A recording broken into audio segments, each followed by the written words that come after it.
आज मैं आपको एक मज़ेदार कहानी सुनाने जा रही हूँ। एक बार की बात है, कुछ बच्चे खेत में खेल रहे थे। तभी पक्षी का एक झुंड उड़ता हुआ आया और खेत के एक कोने में दाना चुगने लगा।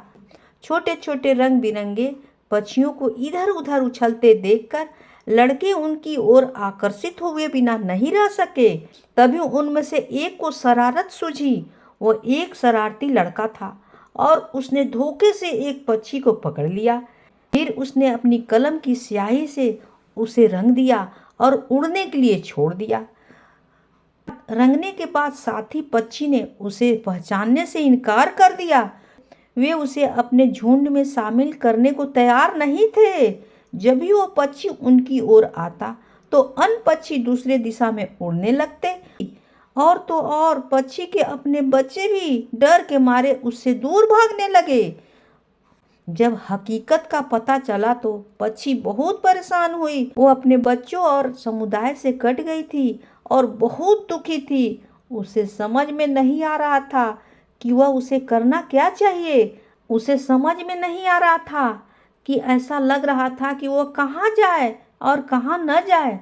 बेचारा पक्षी न तो उड़ पा रहा था और न ही बैठ पा रहा था, इसलिए वो बहुत देर तक एक ही जगह पर बैठा। इसी बीच उस शरारती लड़के ने उसकी ओर एक कंकड़ फेंका। कंकड़ लगते ही पक्षी बेहोश हो गई। उस शरारती लड़के ने पक्षी को उठाया और उसके पंख नोचने लगा। अच्छा तो यह हुआ कि दूसरे लड़कों में से एक दयालु था। उसने पक्षी पर ठंडा पानी छिड़का। पक्षी तो होश में आ गया, लेकिन उसे ऐसा लग रहा था जैसे उसके शरीर के हर हिस्से में चुभन की वजह से उसे दर्द हो रहा हो। पंख नोचने की वजह से उसे बहुत दर्द हो रहा था। अब उस शरारती लड़के ने एक बड़े से तिनके से पक्षी की आंख में चुभोना चाहा, तो पक्षी डर गया। उसने अपनी पूरी ताकत लगा दी ताकि वो लड़के से पकड़ से दूर चली जाए। बेचारा पक्षी उछल कूद करके लड़के के पकड़ से छूटना चाहता था, लेकिन वो शरारती लड़का उसे पीछे से पकड़ने के लिए उसके पीछे दौड़ रहा था। यह लड़का मेरे पीछे क्यों पड़ा है, पक्षी मन ही मन सोच रहा था। वह रो भी रहा था। उसका एक पंख जड़ से टूट गया था, इसी कारण उसे बहुत पीड़ा हो रही थी। आखिर उसने मन ही मन कुछ निश्चय किया। बेचारा मर रहा था। उसने पूरी ताकत लगाकर लड़के के चेहरे पर चोंच मारी। शरारती लड़का करा उठा और गिर पड़ा। उधर नन्ही पक्षी का उत्साह बढ़ गया।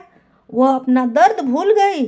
फिर उसने एक के बाद एक उसने उस पर इतनी मजबूती से चोंच से हमला किया कि लड़का डर गया, लेकिन पक्षी ने उसे संभलने का मौका नहीं दिया।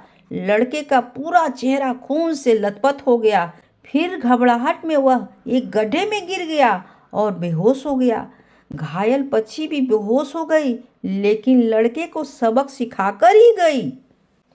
कहानी से सीख, वास्तव में जब भी अपनी शक्ति का इस्तेमाल आत्मरक्षा के लिए किया जाता है तो कमजोर भी मजबूती से लड़ता है और जीतता है, इस पक्षी की तरह, और अपने जीवन और मृत्यु की परवाह किए बिना। कहानी होती है समाप्त।